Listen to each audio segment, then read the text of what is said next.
Last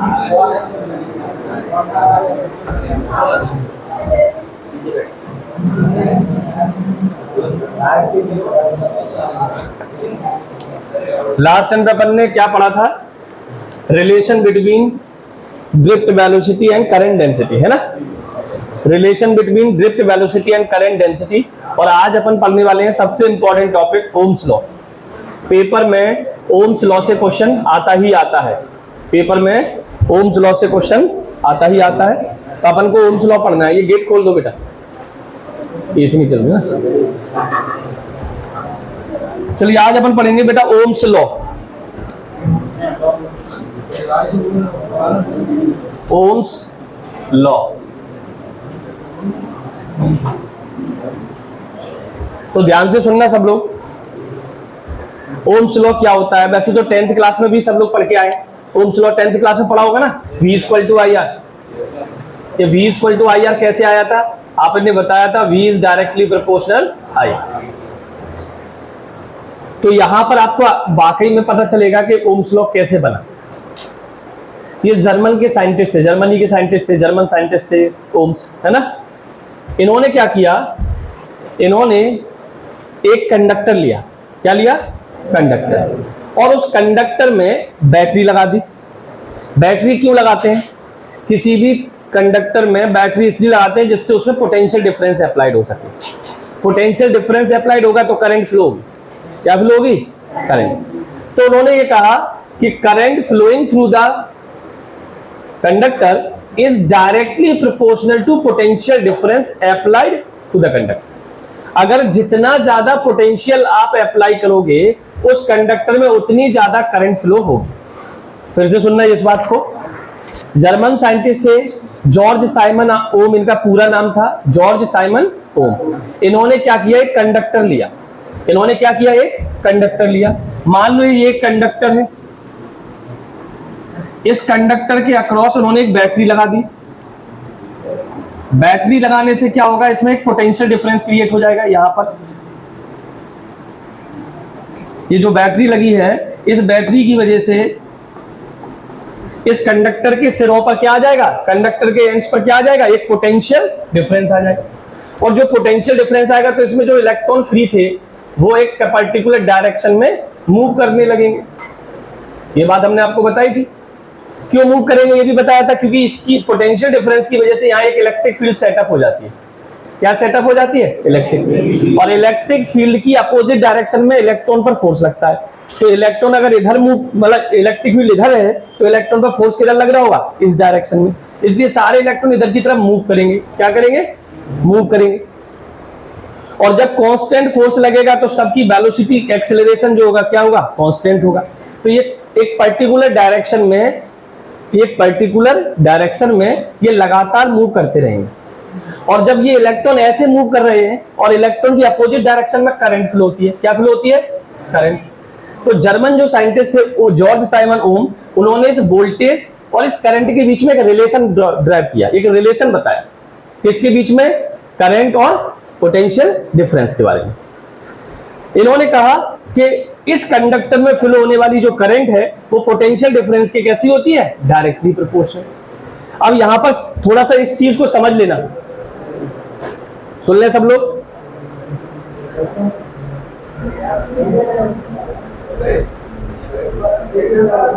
अरे भाई थोड़ा सा सुन ले, है ना? शांति से बैठ।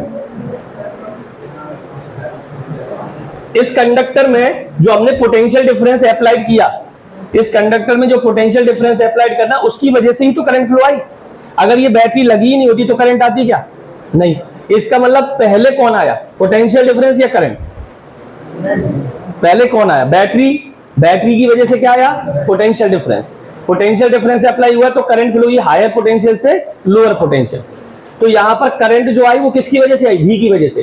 तो जितना ज्यादा V उतना ज्यादा करंट। इसका मतलब I is directly proportional to V। अब बहुत सारे लोग क्या करते हैं, ये बता देते हैं 10th क्लास में V is directly proportional to I। वास्तविकता में V is directly proportional I उन्होंने बोला ही नहीं था। उन्होंने ये बोला था I is directly proportional to V।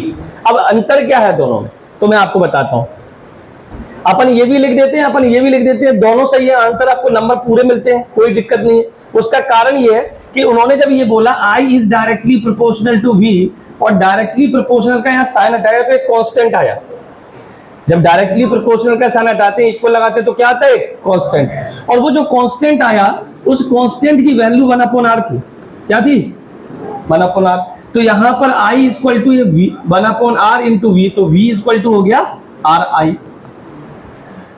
तो उन्होंने इसको सीधा बोल दिया कि क्यों इतना अपन को करना है सीधा, V is directly proportional to I है, तो V डायरेक्टली प्रोपोर्शनल का साइन हटा के इक्वल लगाएंगे तो एक R आएगा कांस्टेंट और I। इसीलिए ज्यादातर आपको क्या बुकों में ऐसा बोला जाता है कि V is directly proportional to I, जबकि वास्तविकता में जॉर्ज साइमन ओम ने क्या बोला था? I is directly proportional to V। अपन अपनी सुविधा के लिए, इसको सरल बनाने के लिए अपन ऐसा बोल देते हैं V is directly proportional to I। इसमें ये जो कांस्टेंट आया है, इस कांस्टेंट को क्या कहते हैं? इस कांस्टेंट को कहते हैं रेजिस्टेंस। क्या कहते हैं? रेजिस्टेंस। क्या कहते हैं? रेजिस्टेंस। तो जॉर्ज साइमन ओम जो थे, जर्मन साइंटिस्ट थे, इन्होंने रिलेशन किसके बीच में बताया? वोल्टेज और करंट के बीच में। वोल्टेज और करंट के बीच में। और क्या कहा? Current is directly proportional to applied voltage या पोटेंशियल डिफरेंस। वोल्टेज को ही पोटेंशियल डिफरेंस कहते हैं। लेकिन क्या ये हमेशा हर कंडक्टर के लिए अप्लाई होगा? मतलब कोई भी कंडक्टर ले लो, उसमें बैटरी लगा दो, उसके लिए होगा क्या? तो इन्होंने क्या कहा कि ये हमेशा उस कंडक्टर के लिए होगा जिसकी फिजिकल कंडीशन कैसी होगी? कांस्टेंट। अगर फिजिकल कंडीशन कांस्टेंट है, फिजिकल कंडीशन में कौन कौन सी चीजें आएगी जिससे करंट और वोल्टेज पर या रेजिस्टेंस पर असर पड़ता है? Temperature, temperature should be constant. Length और एरिया शुड बी कांस्टेंट। तो जब लेंथ, एरिया अगर कांस्टेंट है, शेप कांस्टेंट है, तो फिर आपका I is directly proportional to V होता है। तो ये फिजिकल कंडीशन में दो चीजें याद रखना, एक तो टेम्परेचर कैसा होना चाहिए? कांस्टेंट। दूसरा, अब बार बार ऐसे बोले, लेंथ में, एरिया में, शेप में कोई परिवर्तन नहीं होना चाहिए। तो इन सबको मिला के एक चीज, एक टर्म बोलते हैं फिजिक्स में, उसे बोलते हैं स्ट्रेन। क्या बोलते हैं? 11th क्लास में पढ़ा होगा strain, STRAIN, strain. Strain should not be produce. Strain का मतलब change in length upon original length. Length में चेंज नहीं होना चाहिए। दूसरा, change in area upon original area. Area में कोई चेंज नहीं होना चाहिए। तीसरा, शेप में कोई चेंज नहीं होना चाहिए। तो strain should not be produce. तो ओम्स लॉ लगने की दो कंडीशन अगर मैं आपसे पूछूं तो आप क्या बताएंगे बेटा? क्या बताएंगे कंडीशन? टेम्परेचर कैसा होना चाहिए? कांस्टेंट।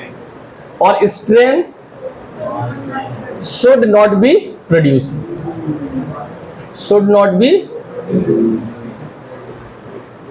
अगर ये अपना है तब according to Ohm's law V is directly proportional I, या फिर I is directly proportional to V कह सकते हैं। ये तभी होगा जब ये दो कंडीशन सेटिस्फाइड होंगे। तो आप लोगों को याद रखना है, ओम्स लॉ कब लगता है? जब फिजिकल कंडीशन कांस्टेंट होती है या रिमेन्स सेम होती है। फिजिकल कंडीशन में कौन कौन आएगा? टेम्परेचर और स्ट्रेन। बात समझ में आ गई? तो अपन इसको कैसे लिख सकते हैं? अकॉर्डिंग टू ओम्स लॉ, इसको ऐसे लिख सकते हैं क्या? According to Ohm's law the current flowing through the conductor, flowing through, अच्छा इसमें ये भी लिख देते हैं, according to this law, if physical condition remains same, then the current flowing through the conductor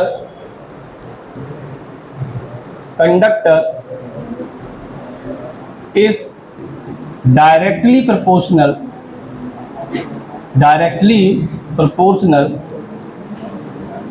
to the applied potential difference। ध्यान से सुने बेटा, according to Ohm's law, if the physical condition remains constant, according to Ohm's law, if the physical condition remains constant, और physical condition पहले बता दी क्या क्या constant होनी चाहिए? Temperature should be constant, और strength should not be produce. बात समझ में आ गई? अब अगर फिजिकल कंडीशन तो कांस्टेंट थी तो फिर क्या होगा? Then the current flowing through the conductor, इस कंडक्टर में फ्लो होने वाला करंट किसके डायरेक्टली प्रोपोर्शनल होगा? डायरेक्टली प्रोपोर्शनल होगा इस अप्लाइड पोटेंशियल डिफरेंस के। तो दैट इज करके अपन ये लिख सकते हैं क्या? That is I is directly proportional to V। और इसको सरल बनाने के लिए अपन क्या कर लेते हैं? V is directly proportional to I। वैसे ये लिखेंगे तो यहाँ 1/r लिखना पड़ेगा और अपन को सीधा आदत है सीधा कांस्टेंट रखने की। तो डायरेक्टली प्रोपोर्शनल का साइन हटाएंगे, इक्वल लगाएंगे, तो एक कांस्टेंट आएगा RI, जिसमें R क्या है? वेयर ये R है क्या बेटा? ये है प्रोपोर्शनलिटी कांस्टेंट, जिसे क्या कहते हैं हम? रेजिस्टेंस। इसको क्या कहते हैं हम? Proportionality constant. और ये प्रोपोर्शनलिटी कांस्टेंट क्या कहलाएगा? Is called resistance. इसको हम क्या कहते हैं? रेजिस्टेंस। अच्छा, पूरी इलेक्ट्रिसिटी में इलेक्ट्रिक वर्ड क्या होता है? कांस्टेंट होता है या ऑप्शनल होता है। इलेक्ट्रिक करंट बोले सेम, इलेक्ट्रिक रेजिस्टेंस बोले सेम, इलेक्ट्रिक वोल्टेज बोले, इलेक्ट्रिक पोटेंशियल बोले या पोटेंशियल बोले सेम। समझ गया ना? इलेक्ट्रिक कैपेसिटेंस बोले सेम। इसका मतलब इलेक्ट्रिक वर्ड जो है ना ऑप्शनल होता है। इसी रेजिस्टेंस को इलेक्ट्रिक रेजिस्टेंस भी कहते हैं। क्या कहते हैं? Electric resistance. अब अगर रेजिस्टेंस का यहां से फॉर्मूला निकालेंगे तो क्या आ जाएगा? V upon I। क्या आ जाएगा फॉर्मूला? V upon I। बात समझ में आ गया? इसी को हम क्या कहते हैं? Ohm's law. अब ओम्स लॉ में क्या करते हैं हम? कंडीशन ये लिखिए, condition of Ohm's law. Condition of Ohm's law, condition का मतलब ये है कि ओम्स लॉ कब लगेगा? जब टेम्परेचर कांस्टेंट होगा। तो यहां पर temperature should be constant, temperature should be constant और strength should not be produce, strength produce नहीं होना चाहिए। तो ये क्या हो गया? ओम्स लॉ हो गया। ये ओम्स लॉ का फॉर्मूला हो गया, रेजिस्टेंस का भी फॉर्मूला आ गया इससे, और ये कंडीशन होगी।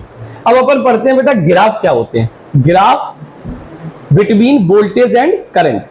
तो ध्यान से सुनना बेटा, graph between voltage and current, मतलब V और I के बीच में ग्राफ कैसे बनेंगे। आ गया VI ग्राफ बनाइए, किसी भी कंडक्टर के लिए आ जाए, किसी भी सेमी कंडक्टर के लिए आ जाए, किसी भी इलेक्ट्रोलाइट के लिए आ जाए, किसी भी मतलब एलॉय के लिए आ जाए, किसी के लिए भी आ सकता है। तो जब भी कोई ग्राफ ऐसा हो, जैसे अगर मैं आपसे बोलूं x is directly proportional to y, ध्यान से सुनना, जब भी कोई ग्राफ डायरेक्टली प्रोपोर्शनल का होता है, ठीक है, तो उसका ग्राफ हमेशा ऐसा बनता है, स्ट्रेट लाइन। कैसा बनता है? Straight line. और अगर ऐसा लिखा हो, इस एक्सिस को y is directly proportional x, ये y है और ये x है, और अगर ऐसा लिखा हो y is directly proportional x square, तो इसका ग्राफ कैसा बनेगा? x स्क्वायर का पैराबोलिक टाइप का, इस तरीके का। कैसा बनेगा? इस तरीके का। अगर आपके पास में ऐसा लिखा हो y is inversely proportional x, तो इसका ग्राफ कैसा बनेगा? y इनवर्सली प्रोपोर्शनल x का ग्राफ ऐसा बनेगा। याद रहे, ये ग्राफ इसलिए सिखा दिए कि जब डायरेक्टली प्रोपोर्शनल हो तो स्ट्रेट लाइन, डायरेक्टली में स्क्वायर के इनवर्स, डायरेक्टली हो तो फिर इस तरीके का, और इनवर्सली हो तो इस तरीके का। इनवर्सली में कैसा भी हो, ऐसा हो या एक्स स्क्वायर का हो या एक्स क्यू का हो, कैसा भी हो, तीनों का ऐसे ही बनेगा, बस स्लोप बढ़ता जाएगा। स्लोप कैसे बढ़ता जाएगा? मान लो ये हमारा एक्स का है, ये थोड़ा डीप चला गया तो ये एक्स स्क्वायर का, और डीप चला जाएगा ए एक्स क्यू का। ये आ गया y is inversely proportional x का, ये आ गया y is inversely proportional x square का, और ये आ गया y is inversely proportional x का। ये जो ग्राफ है ना, ये आपका इलेक्ट्रिक फील्ड पोटेंशियल में काम आएगा। ये वाला ग्राफ आपको चैप्टर फर्स्ट और सेकंड में पोटेंशियल में ग्राफ बनाने को आ सकता है। वोल्टेज का, पोटेंशियल का ग्राफ डिस्टेंस के साथ बनाइए, तो ये पहला वाला लाइन बना देना। पोटेंशियल ड्यू टू डाइपोल, तो दूसरा वाला बना देना। और ये इलेक्ट्रिक फील्ड का आ जाए डाइपोल की वजह से, तो उसमें आर क्यू आता है, तो ये तीसरा वाला बना देना। ये काम वहां आएगा। फिलहाल यहां पर अपना क्या है? V is directly proportional to I, तो डायरेक्टली प्रोपोर्शनल है तो कैसा बनने वाला है ग्राफ? Straight line. कैसा बनने वाला है? Straight line. तो अपन को यहां से ये समझ में आ गया कि V और I के बीच में जो ग्राफ बनेगा वो कैसा बनेगा? Straight line. और किसके लिए बनेगा स्ट्रेट लाइन? जो ओम्स लॉ को फॉलो करता है। ओम्स लॉ को फॉलो कौन करता है? कंडक्टर, सारे कंडक्टर करते हैं। और कौन नहीं करता है? सेमीकंडक्टर। ओम्स लॉ को फॉलो कौन नहीं करता है? सेमीकंडक्टर। तो सेमीकंडक्टर के लिए कभी भी स्ट्रेट लाइन नहीं बनेगा। बात समझ में आ गया? समझ में आ गया कि नहीं? सेमीकंडक्टर के लिए ओम्स लॉ फॉलो नहीं होगा, तो केवल कंडक्टर के लिए ग्राफ बनेगा ये।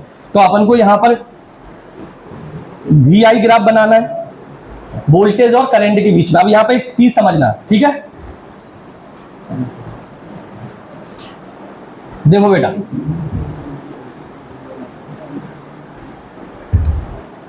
यहां पर हम लेते हैं मान लो करंट I और ये लेते हैं वोल्टेज और ये बनना है एंगल, दोनों डायरेक्टली प्रोपोर्शनल है। I is inverse directly proportional to V। तो कैसा आता है? Straight line. कैसा आता है? Straight line. ये जो है स्ट्रेट लाइन, इसको बोलते हैं स्लोप। क्या बोलते हैं? स्लोप। और ये स्लोप जो है वो किसको डिनोट करता है? ये 1 रेजिस्टेंस को डिनोट करता है। किसको डिनोट करता है? और स्लोप को हम tan थीटा कहते हैं। क्या कहते हैं? tan theta. स्लोप हमेशा tan थीटा से निकलता है। क्यों? जरा समझ ले। ये है बेस, ये है परपेंडिकुलर। तो ये स्लोप निकालना है, तो अपन क्या करते हैं? ये स्लोप निकालने के लिए tan theta equal to perpendicular upon base, और परपेंडिकुलर अपॉन बेस से ये स्लोप आ जाता है। तो इसका मतलब tan थीटा को ही स्लोप कहते हैं। किसको कहते हैं स्लोप? tan थीटा को। किसको कहते हैं स्लोप? tan थीटा को। और अगर tan थीटा को स्लोप कहते हैं तो स्लोप किसके बराबर है? 1/r के। अब आपने सोचा ये 1/r के बराबर क्यों हुआ, r के बराबर क्यों नहीं हुआ? तो वो भी मैं बता देता हूं। आप यहां पर देखो, यहां से tan थीटा निकालेंगे, क्या आएगा? परपेंडिकुलर। परपेंडिकुलर में क्या है? करंट। और बेस में क्या है? वोल्टेज। और V/I को R कहते हैं, तो I/V को क्या कहते हैं? 1/r। तो I/V की जगह क्या रख दें? इसलिए tan थीटा किसके बराबर है? tan थीटा किसके बराबर आया? तो IV ग्राफ में स्लोप जो है वो रेजिस्टेंस के रेसिप्रोकल होता है, 1/r के बराबर होता है। किसके बराबर होता है? 1/r के बराबर होता है। स्लोप किसके बराबर होता है? 1/r के बराबर होता है। और यही ग्राफ अगर VI ग्राफ होता तो क्या होता बेटा? मतलब यही ग्राफ को हम ऐसे भी लिख सकते हैं, ये है हमारा V और ये है हमारा I। इसका जो स्लोप होगा वो स्ट्रेट लाइन होगा। ये एंगल बनना है थीटा, इसे हम बोलते हैं स्लोप। और स्लोप आता है tan थीटा से। किससे आता है? और tan थीटा बराबर होगा R के। अब आप सोच रहे होंगे R के क्यों बराबर? आप निकाल लो ना। tan थीटा परपेंडिकुलर में क्या है? V। तो tan theta equal to V। Perpendicular मतलब V और बेस मतलब I, और V/I को क्या कहते हैं? R। इसलिए इसमें R के बराबर है। अब आप ध्यान से समझना, जब भी आपको IV ग्राफ दिया जाएगा, IV, तो R 1/tan थीटा या tan थीटा 1/r के बराबर, और VI ग्राफ दिया जाएगा तो सीधा R equal to tan theta लगा दें। बात समझ में आ गया? स्लोप को क्या बोलते हैं? स्लोप को tan थीटा से निकालते हैं, तो tan थीटा को ही स्लोप बोलते हैं। बात समझ में आ गई? और IV ग्राफ में स्लोप जो होता है 1/r के बराबर होता है, मतलब tan थीटा 1/r के बराबर होता है। और VI ग्राफ में स्लोप सीधा रेजिस्टेंस के बराबर होता है। tan थीटा किसके बराबर है? R के बराबर है। बात समझ में आ गई बेटा सबको? तो इसका मतलब ये है कि ग्राफ जो है VI के बीच में एक ये बनता है और एक ये बनता है। अब इनके ऊपर आपको न्यूमेरिकल पूछा जाता है, तो जरा न्यूमेरिकल से इसके कंसेप्ट को आप समझेंगे, ठीक है? तो न्यूमेरिकल से जरा देखेंगे इसमें कैसे क्वेश्चन दिया जाएगा। ये क्वेश्चन पूछे जाते हैं पेपर में, ध्यान से सुनना। ये है मान लो 30 डिग्री, और ये दिया गया I और ये दिया गया V, और क्वेश्चन पूछ रहा है find the resistance, find the resistance of the wire, resistance of the wire.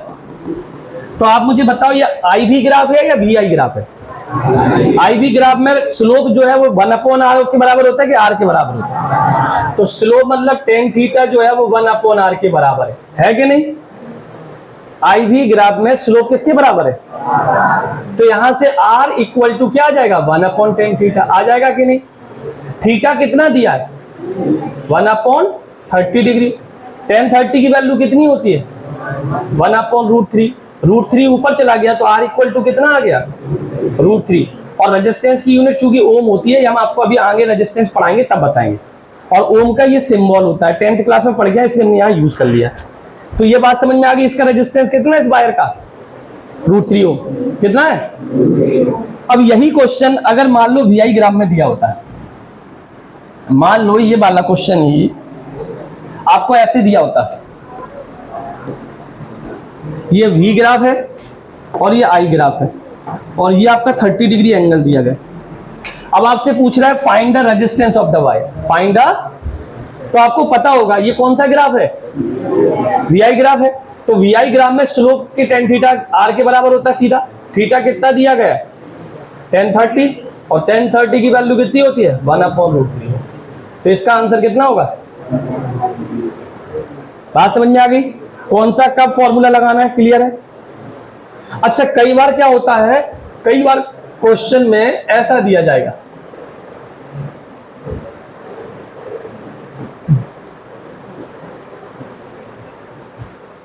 बताइए रेजिस्टेंस कितना होगा इस वायर का, तो यहाँ पे 1060 मत रख देना, वरना सोचो IV ग्राफ है तो थीटा इक्वल टू क्या रख दो 60, नहीं, IV ग्राफ में किसके साथ एंगल बन रहा है, V के साथ, और आपको किसके साथ में दिया है, तो आप V के साथ में निकालेंगे ना पहले, तो ये V के साथ में, ये अगर पूरा 90 है, 90 में 60 गया तो कितना बचेगा 30। तो ये क्वेश्चन वही क्वेश्चन दिया, आपको लग रहा है 60 दिया है 30 दिया, बात समझ में आई कि नहीं आई, क्या कह रहे हैं, IV ग्राफ में हॉरिजॉन्टल के साथ में एंगल लेते हैं, हॉरिजॉन्टल मतलब सभी में हॉरिजॉन्टल के साथ में लेते हैं, इसमें वर्टिकल के साथ में दिया था तो आपको हॉरिजॉन्टल के साथ में क्या करना पड़ेगा, निकालना पड़ेगा, क्या करना पड़ेगा, तो अगर ये 60 था तो ये कितना होगा 30, अब वही क्वेश्चन बन गया तो आंसर निकाल ही देंगे, यही आंसर है।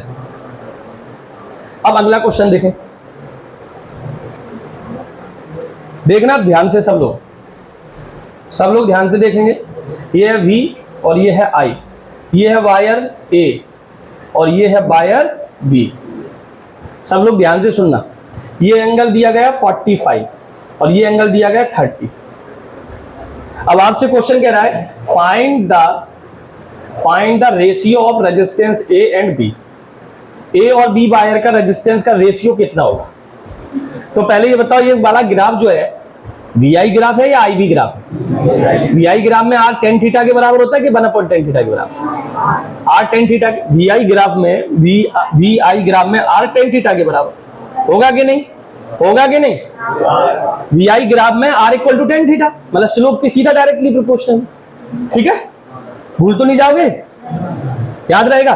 VI ग्राफ में रेजिस्टेंस क्या होता है tan थीटा, रेजिस्टेंस क्या होता है tan थीटा। अब आपने यहां पर देखा अपन को RA और RB निकालना है, तो क्या कर सकते हैं अपन, यहां पर फॉर्मूला देखो यूज कर सकते हैं, RA upon RB equal to tan theta A upon tan theta B, divide दे इसलिए निकाल दिया, डिवाइड देके सीधा आ जाएगा, tan थीटा A कितना दिया 45, tan थीटा B कितना दिया है 30, 45 की वैल्यू कितनी होती है 1/1 ही होती है, और tan 30 की वैल्यू √3 चला गया ऊपर, तो √3/1, तो ये इसका आंसर आ गया RA ratio RB equal to √3/1। बताओ बात समझ में आ गया कि नहीं। अब आप लोग इस वाले क्वेश्चन को देखो, इस वाले क्वेश्चन का आंसर क्या आएगा, बात है नहीं,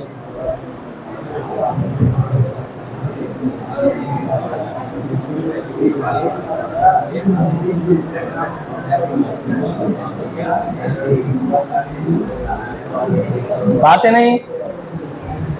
IV ग्राफ दिया गया, कौन सा ग्राफ है, 1 और 2 वायर दिए गए, ठीक है, आपसे क्वेश्चन पूछ रहा है R1/R2 का रेशियो क्या होगा। तो पहले तो ये बताओ IV ग्राफ में R equal to tan theta होता है या 1/tan थीटा होता है, 1/tan थीटा होता है, तो यहां से R1/R2 इक्वल टू क्या आएगा tan theta 2/tan theta 1, inversely होता ना। अब tan थीटा 2 कितना दिया गया है tan 30 और 1 कितना दिया गया है 60, tan 30 की वैल्यू कितनी होती है 1/√3, 60 की होती है √3 चला गया यहां पर, तो R1/R2 इक्वल टू आ गया 1/3। बताओ बात समझ में आ गई कि नहीं, क्लियर है सबको, ओम्स लॉ यहां तक क्लियर है, समझ में आ गया ना सबको। अब सुन लो बेटा, इधर सुन लो, इस तरीके के क्वेश्चन भी आपसे पूछ सकते हैं पेपर में, MCQ पूछ सकता है कि एक VI ग्राफ में 30 डिग्री एंगल बनाता है, वोल्टेज के साथ या करंट के साथ देख लेना किसके साथ दिया गया। जिसके साथ एंगल दिया जाए उसे हॉरिजॉन्टल में मान लेना, जिसके साथ एंगल दिया जाए उसे कहाँ मानना है, हॉरिजॉन्टल। फिर देख लेना वी आई ग्राफ है कि आई वी ग्राफ है। वी आई ग्राफ है तो tan थीटा और आई वी ग्राफ है तो 1/tan थीटा। उससे आप सॉल्व कर लेंगे। कर लोगे कि नहीं? चलिए अब नेक्स्ट जो टॉपिक है वो है बेटा ओम्स लॉ में रेजिस्टेंस। क्या है? रेजिस्टेंस क्या होता है? रेजिस्टेंस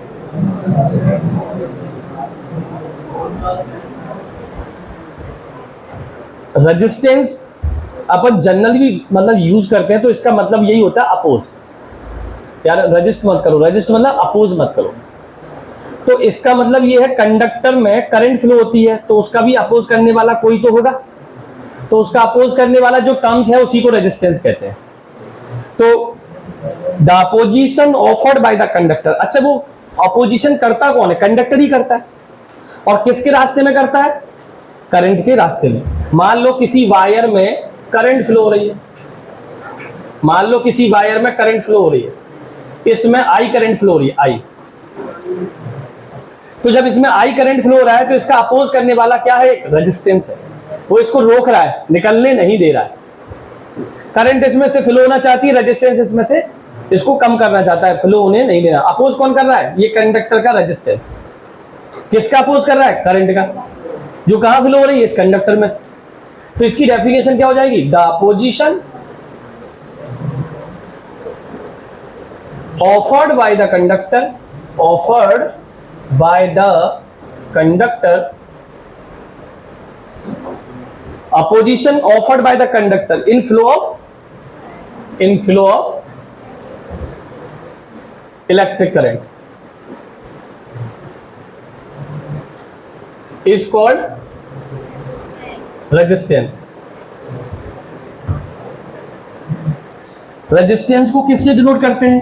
तो एक्सटर्नल रेजिस्टेंस को R से डिनोट करते हैं ना। तो mostly it is denoted by R, it is denoted bye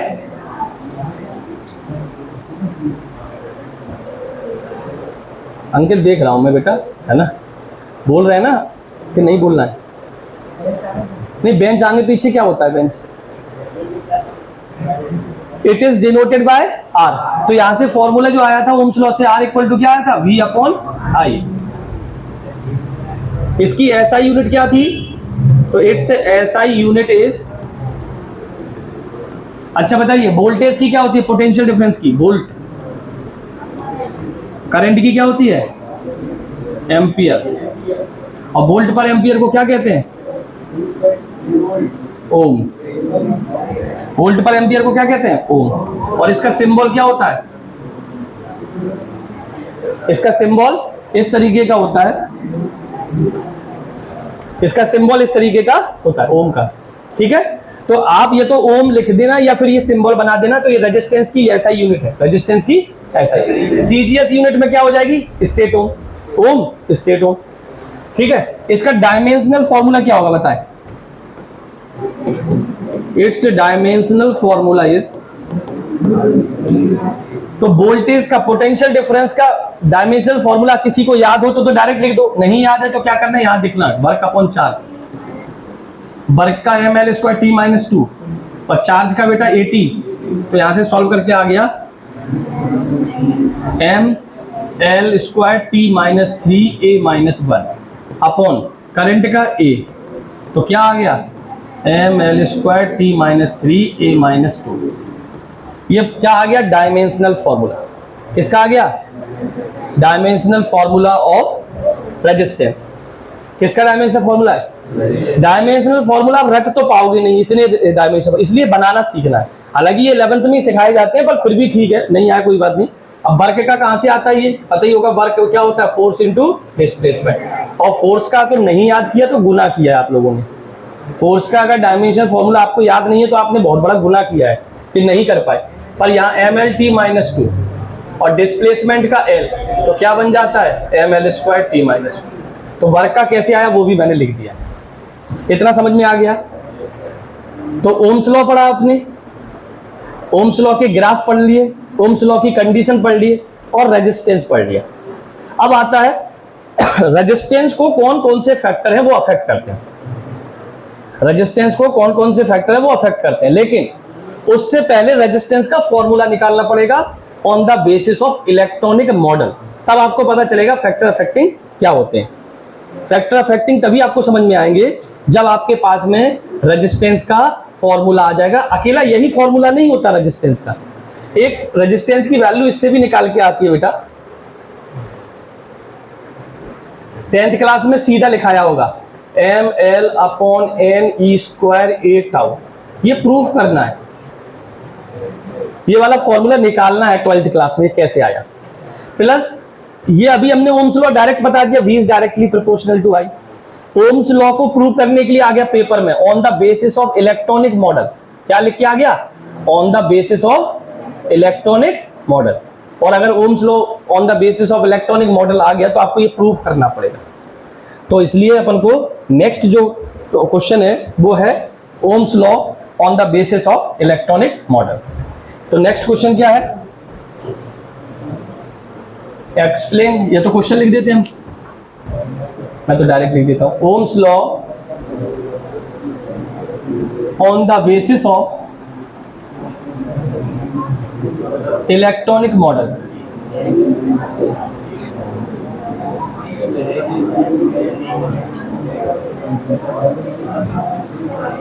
इसी को ऐसे आता है, ये भी ऐसे भी आ सकता है, drive the expression for resistance. Resistance का फॉर्मूला इसी में ड्राइव होने वाला है, ये जो हमने लिखा था ना ml/n² टाउ, इसको भी हम इसी में प्रूव करने वाले हैं। बात समझ में आ गई? चलिए तो डायग्राम देख लेते हैं। मान लो ये कंडक्टर है, ध्यान से देखना सब लोग, इस कंडक्टर में ये बैटरी है, जैसी बैटरी लगाते हैं वैसी इसमें एक इलेक्ट्रिक फील्ड सेटअप हो जाती है। इलेक्ट्रिक फील्ड की अपोजिट डायरेक्शन में इलेक्ट्रॉन मूव करने लगते हैं। इस कंडक्टर में पोटेंशियल डिफरेंस V अप्लाइड कर देते हैं। इस कंडक्टर की लेंथ L है और area of cross section A है, करंट इसमें I है। डायग्राम समझ में आ गया? डायग्राम तो अभी जो अपन ने बनाया था ड्रिफ्ट वेलोसिटी में मोस्टली वही है, समझ गया कि नहीं? आ गया या नहीं? आ गया। अब इसमें इसकी थ्योरी देखो, लेट करके ध्यान से सुनेंगे बेटा। L क्या है? Length of the conductor, length of the conductor. बताइए A क्या है? Area of cross section. AL क्या है? Volume of the conductor. NaL क्या है? पहले स्मॉल n लिख लें,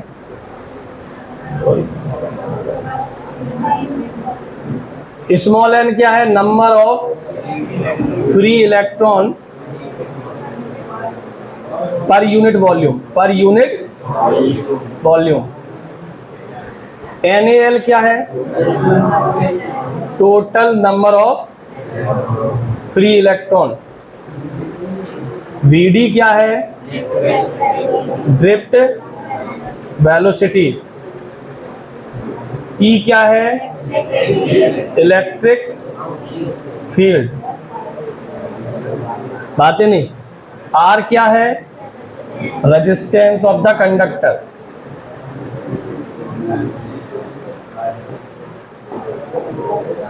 और I क्या है? इलेक्ट्रिक करंट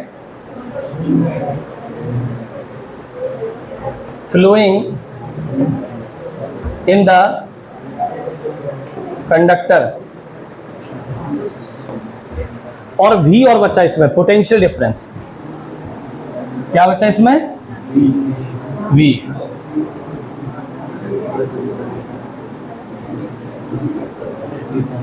V क्या है? Potential difference across conductor. बात समझ में आ गई? आ गई समझ में या नहीं?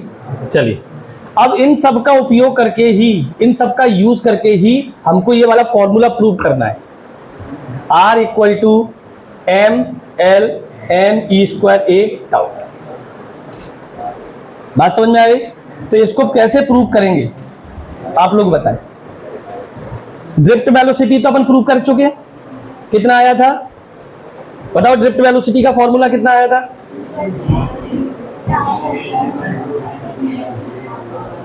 v equal to E tau upon M, v equal to E tau upon M.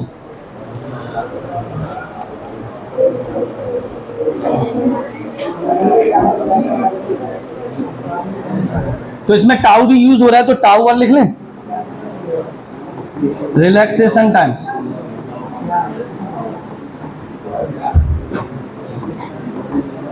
चलिए बात है नहीं, सुन ले बेटा। The drift velocity of electron, drift velocity of electron, electron की ड्रिफ्ट वेलोसिटी ऑलरेडी निकाल चुके हैं आपको फॉर्मूला, यहां डायरेक्ट लिखना है, VD equal to E tau upon M. Equation first, E tau upon M. आप चाहो तो इसमें ई की वैल्यू भी पुट कर सकते हैं। कैसे? आपने सुना होगा ई इक्वल टू होता है वी अपॉन डी, डी की जगह यहां लेंथ है, ये फॉर्मूला पढ़ा है ना, V equal to E into D, D की जगह यहां लेंथ है एल, तो यहां से ई निकालेंगे तो ई वी अपॉन एल आएगा। तो यहां पर आपने ई की वैल्यू भी पुट कर दी, तो V D equal to E V tau upon M L. एक क्वेश्चन यहां तक समझ में आ गया। बट इलेक्ट्रिक करंट का फॉर्मूला क्या था ड्रिफ्ट वेलोसिटी के टर्म में? Electric current I is equal to N A E into V D. ये इलेक्ट्रिक करंट था, ये क्या था? Electric current in terms of drift velocity, electric current in terms of drift velocity. बात समझ में आ गई? बस यहां उठा के वी डी की वैल्यू पुट कर दो। तो put the value of VD from equation first। देखते जाओ बेटा, बस थोड़ा सा समझ लो। I equal to N A e और VD की वैल्यू क्या है? E V tau upon M l. अब यहां से ध्यान से समझना, देखो इधर बेटा एम एल चला गया उधर, ये एम एल जो था वो इधर चला गया, और N A E square tau भी नीचे आ गया, N A E square tau भी नीचे आ गया। यहां क्या बचा? वी, और ये जो आई था वो इधर नीचे आ गया, वी अपॉन आई। बात समझ में आ गई? क्या किया अपन ने? इस आई को वी के नीचे लिख दिया, और ये एम एल और ये इसको इसके नीचे लिख दिया। क्लियर? इसको लिखने से क्या होता है आप सबको पता है, अभी आपने पढ़ा है वी अपॉन आई क्या होता है? कांस्टेंट। पढ़ा है कि नहीं? इसका मतलब ये पूरा वर्ड कैसा होगा? और उस कांस्टेंट को क्या कहते हैं? रेजिस्टेंस। क्या कहते हैं? तो यहां से वी इक्वल टू क्या आ गया? आई आर, जिसमें ये आर की वैल्यू क्या आई है? वेयर आर की value M L upon N A E square tau के बराबर ही तो आई है। तो ये प्रूफ है। बात समझ में आ गई? एक बार फिर से देख लेते हैं। ये डायग्राम था, इस डायग्राम में जो जो चीजें लगी वो हमने यहां लिख दी, ये थ्योरी होगी इसकी। अब इसमें कुछ नहीं करना, एक तो ड्रिफ्ट वेलोसिटी का फॉर्मूला लिख देना सीधा, और ई की जगह वी अपॉन एल होता है वो रख देना, और करंट का फॉर्मूला रख देना ड्रिफ्ट वेलोसिटी के टर्म में, और वीडी की यहाँ वैल्यू पुट कर देना। यहाँ से वी अपॉन आई निकालना, वी अपॉन आई आपका जो आएगा वही आपका रेजिस्टेंस होगा, क्योंकि वो कांस्टेंट है। इतना समझ में आ गया? ठीक है, चलो तो आज अपन इतना ही पढ़ते हैं, तो आप लोग लिख लीजिए।